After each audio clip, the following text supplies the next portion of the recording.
Ladies and gentlemen, this is a warning. Thank you. And good evening, and thank you for joining us. I'm Ann Trujillo. And I'm Shannon Ogden. Police describe a Denver murder suspect like a character out of a horror movie, specifically Freddy Krueger. All new tonight, we've uncovered that this case highlights a dangerous and violent trend. And Liz Gilardi joins us live at 11th and Broadway, where the 29-year-old victim was stabbed and left to die. And Shannon, witnesses say it really started in the alley behind this restaurant where homeless people tend to gather. And this is really bizarre. They say the suspect was wearing gloves with blades, and he also had face paint on. 29-year-old Brian Lucero dead. His friend witnessed an argument earlier in the night. I believe the suspect in this case came there to kill my friend. Even though he lived on the streets, Lucero has family in Arvada. His brother gave us this picture but said they aren't ready to talk. Friends say he often slept behind this gas station near the murder scene. I thought I would find him there today because I didn't want to believe it. The Colorado Coalition for the Homeless calls the murder discouraging. And with more and more people on the streets, there's greater potential for incidents and violence. It's going to increase. You have the influx of a transient population. Police arrested a man named Christian Guzlo, but we asked people around here. No one seemed to know who he was. They had not seen him before. And also we asked police tonight if they are increasing patrols in this area. They are not, because they say they believe this is an isolated incident. Reporting live, Liz Gilardi, Denver 7. Very disturbing. Liz, thanks for that report. 36-year-old Christian Guzlo would be convicted for this murder in 2018. For many, this incident highlighted the lack of resources for the growing homeless population in Denver, Colorado. Ranked as the 5th highest city in the U.S. for its homeless population, between 2016 and 2023, the amount of unhoused in metropolitan Denver has seen a 58% increase to just over 9,000. With this increase, the violence to their population has increased as well, with 1 out of 21 unhoused individuals dying from various causes. While only a small amount of these deaths are from homicide, very few of these go reported by the news unless the story is as bizarre as Brian Lucero's. But a quarter of a decade earlier, a series of murders of homeless men began over a span of less than 2 months that would make national news for the brutality of the killings, and had police wondering, was a serial killer in their midst?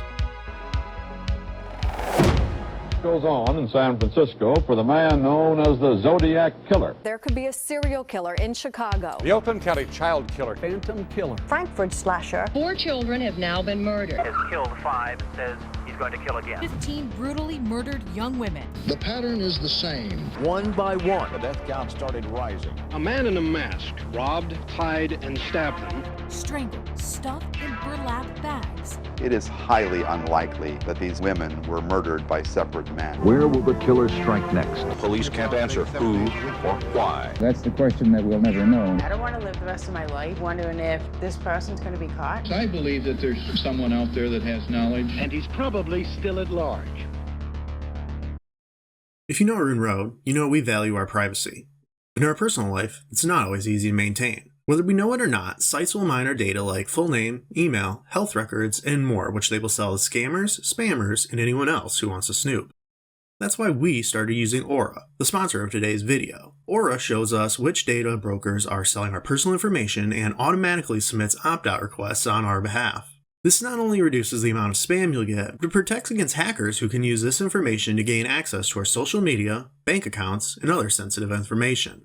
Aura also provides a ton of other features bundled into one easy-to-use app at an affordable price. You get antivirus, VPN, password management, parental controls, identity theft insurance, and more without needing to bother with different apps. We all have one or more of these tools already, but not having Aura is like locking the front door and leaving the back door wide open. And if you're a regular viewer, you'll know how often that happens. Like 24-hour security, motion sensors, and guard dogs, Aura is always on, doing the hard work of keeping my info safe so I can focus on other tasks with peace of mind. Relaxing. Ruin Road values our privacy, and we also value yours. Go to aura.com/ruinroad to start a free 2-week trial, also linked below in the description.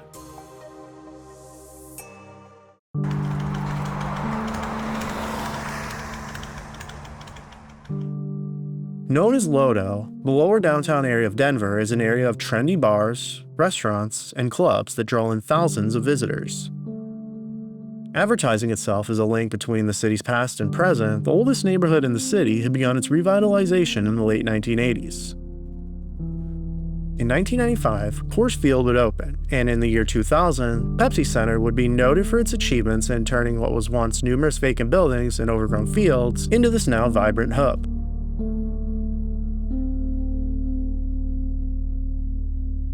While today, the old warehouses and vacant fields have been converted into stores and condos, around the new millennium, there were still rough areas. Many of the 5,800 homeless individuals would congregate in this area, sleeping in these empty fields and back alleys after a day of panhandling the busy sidewalks. While the majority of crimes against the unhoused go unreported, at some point before the fall of 1999, at least 4 homeless individuals would be severely beaten while they were on the streets. But on September 7th that year, things would escalate.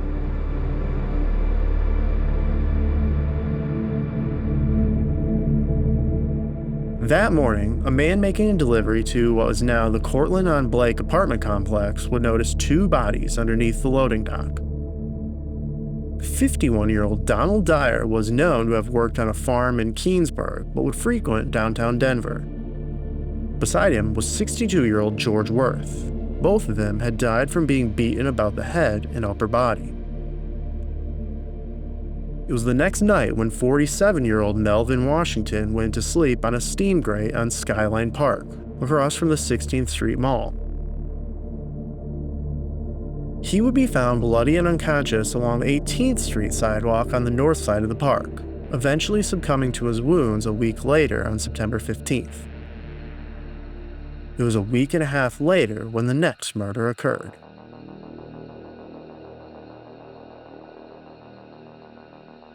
"52-year-old Milo Harris was a known regular around LoDo. It was the night of September 26 when someone would attack him while walking on the bike path of Cuernavaca Park, just northeast of Coors Field. His body would be found lodged on a sandbank in the Platte River, which runs through the park. He had wounds to his face, broken ribs, and internal injuries, all that contributed to his death. That same weekend, 2 other homeless men were attacked. Tom Hollis was sleeping when a young man pounced on him, followed by what he counted to be about 5 others who began to punch and kick him. He would manage to grab a rock and chase the group off. George Burge would not be so fortunate. He was beaten into unconsciousness and found floating in Cherry Creek, an offshoot from the Platte River in Cuernavaca Park. He would die from his injuries. It was about a week later, on October 4th, when Tom would spot one of his attackers on the street and alerted police, who arrested 18-year-old Michael Leathers.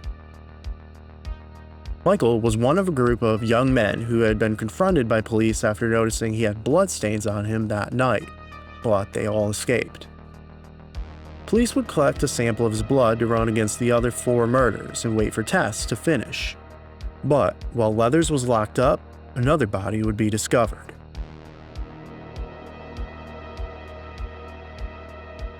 It was October 22nd when city workers cleaning a field formerly at Lipan and 19th Street found a body in the weeds. 42-year-old Kenneth Rapp was discovered roughly where I-25 now runs through Cuernavaca Park. His head had been beaten so severely that his skull was in pieces. An autopsy would put his death at somewhere between 4 and 6 weeks earlier, meaning he could have been the first or third attack in this deadly spree. With Rapp's discovery, the mayor requested the police make these murders a priority. Veteran homicide detective John Priest was assigned a team of 4 other detectives to study the case for similarities and solve them. Priest had earned accolades for the kidnapped murder of 5-year-old Ashley Gray in 1995 and the execution of 4 United Bank guards during a robbery in 1991. A day after the task force was reported, an anonymous businessman offered $100,000 to anyone with information in the cases. Mayor Webb would also call the murders a public safety crisis and use emergency powers to order city shelters to install additional beds. Naturally, those were still not close to enough, and the homeless population took to carrying weapons such as road spikes while they slept on the streets. The FBI would lend a hand and develop a profile for the killer. About a week later, police would arrest a group of 6 homeless youths. The gang was known to hang out around the 16th Street Mall, just across the street from Skyline Park. Referred to as mall rats, they would be identified as the group who had assaulted Tom Hollis and stomped on George Burge so badly they had turned his ribs to, quote, mush. 18-year-old Thomas Holden and 16-year-old Christopher Ball would also be charged in the death of Melvin Washington. They would confess to police that the attacks were due to the men panhandling on the teens' turf. The recent developments in the area had seen many homeless displaced from their usual locations, leading to more disputes over areas such as the 16th Street Mall. On November 10th, a third suspect would be charged in Washington's murder after police tracked 20-year-old Nathan Harrison to San Francisco, where he had fled. The group stated they smashed a bottle over Washington and then beat him as a response to him asking them for some change earlier that day, a taboo between the unhoused. Harrison, Ball, and Holden would be convicted in the murder of Melvin Washington. Michael Leathers, Alexander Tapkin, Kevin Heimbaugh, Octavia Montoya, and Michael Nelson would all be charged in just the assaults of Burge and Hollis. They denied the other murders. With their arrest, things seemed over. But they weren't. Terror would return on November 17th when 2 more bodies were found in a field behind Union Station. They had been decapitated.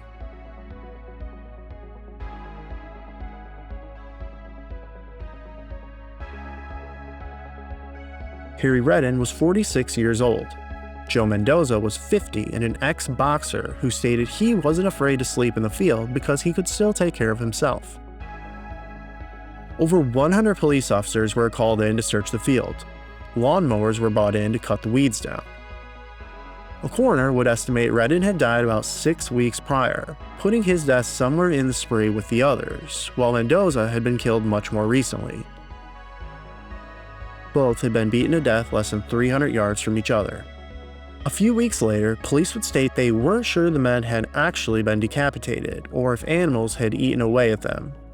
However, no signs of either head have ever been found.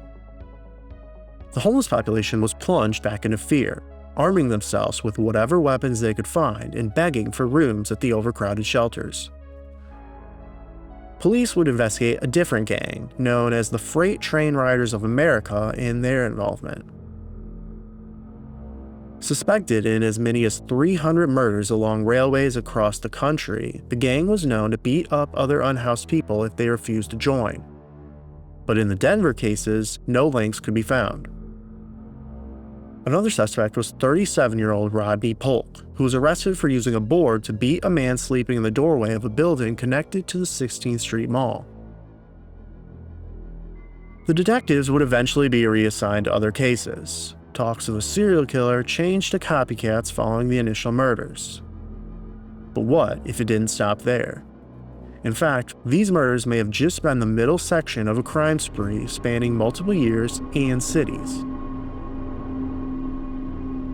It was January 26, 1996, when 2 waste workers discovered the body of an unknown male in the storm drain below the ETH Event Center, 2 miles northeast of Coors Center.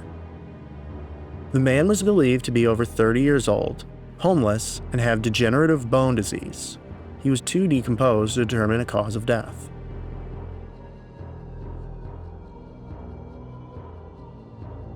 On November 9, 1997, police in Colorado Springs responded to this alleyway to what the caller thought was a drunk man.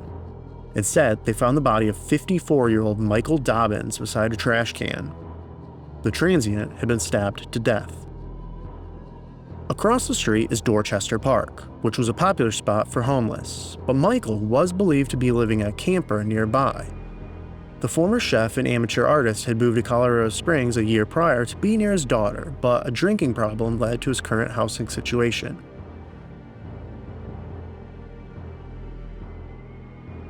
On February 25, 1999, a middle-aged male was found at what was then an abandoned building at 1135 Broadway in the Capitol Hill neighborhood, just below LoDo. He was too decomposed to be identifiable, only a shirt and jewelry available for identification. On December 16, 1999, just a month after Redden and Mendoza were found, the body of a middle-aged male was found lying along the bank of the Platte River, near the 46th Avenue Bridge, 2 miles upriver from Cuernavaca Park.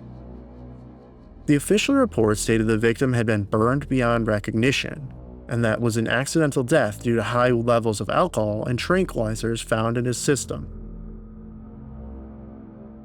The Denver Voice would dispute these facts after visiting the scene, stating no campfire existed, and rather it looked like someone set a mattress on fire while the man was on it.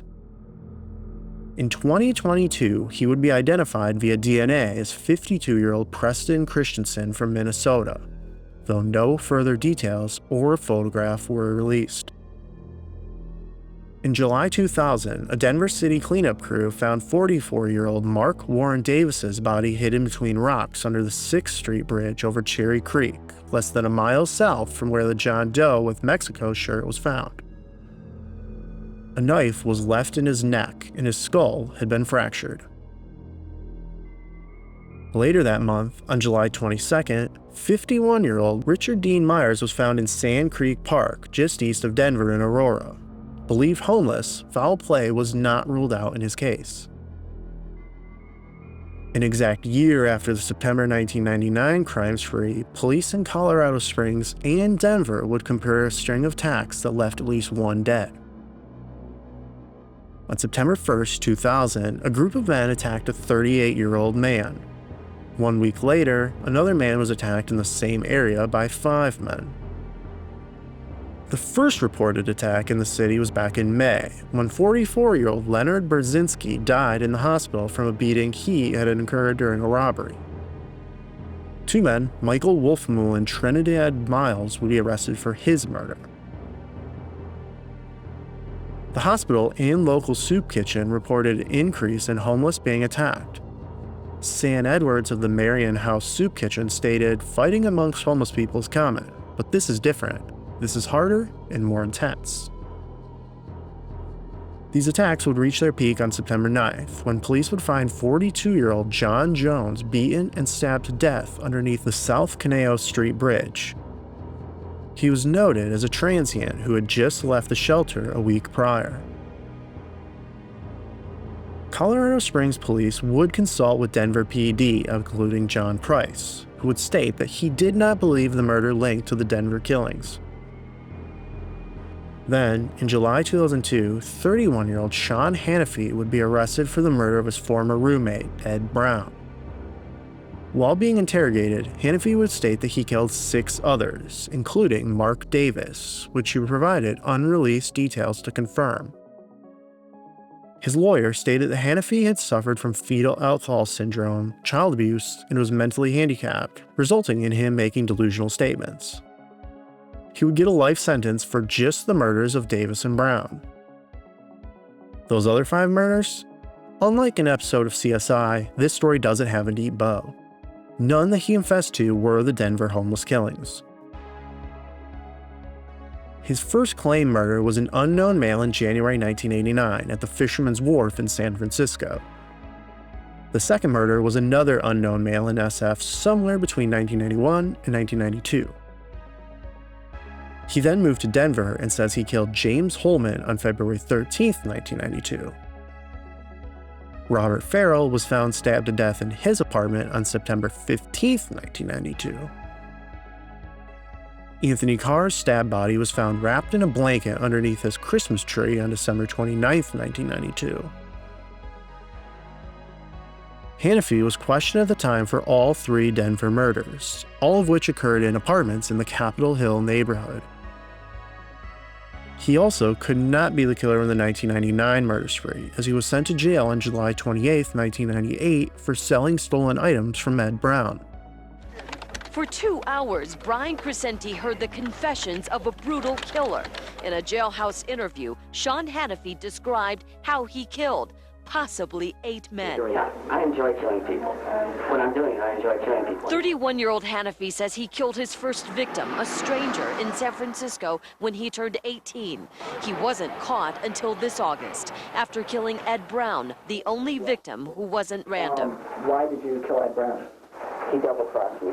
Hannafy believes Brown turned him in for a small-time crime. And he said, "Did you learn anything in prison?" And I said, "Yes." And I pulled out the hammer and I hit him over the side of his, I hit him right here. He hit Brown in the temple, stabbed him 37 times, and tortured him with pliers. This particular case certainly had a high level of violence. Lieutenant John Priest says Hannafy may have killed up to 5 men in Denver.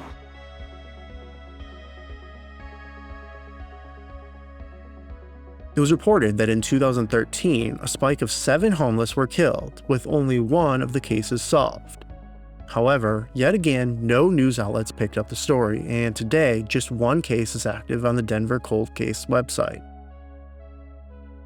In 2011, Michael Leathers, who had been convicted of the George Burgess assault, would return to the news when he told police that while he was in jail for a later parole violation, another inmate, Robert Walters, had asked him to murder his wife, which Michael refused.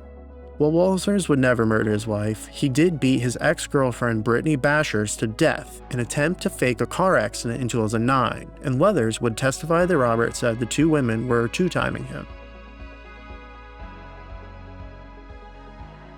Sadly, there is no neat bow to tie for the story of the Denver homeless killings. Was there a serial killer? Or did the initial attacks give others the idea to pick on a defenseless population?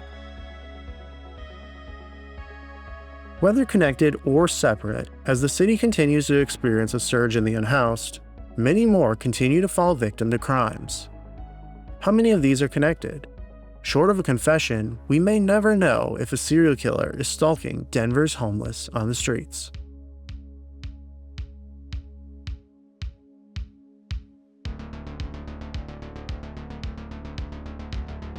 Denver police are investigating 2 homicides that detectives believe may have seen one person responsible for.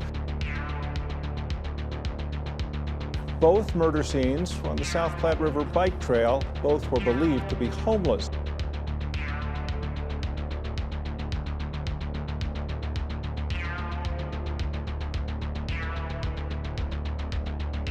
The first victim, a woman, was found shot to death last Wednesday on the path under I-70. And 3 days later, Jeremy Hutchinson was found dead further south on the trail near Florida Avenue.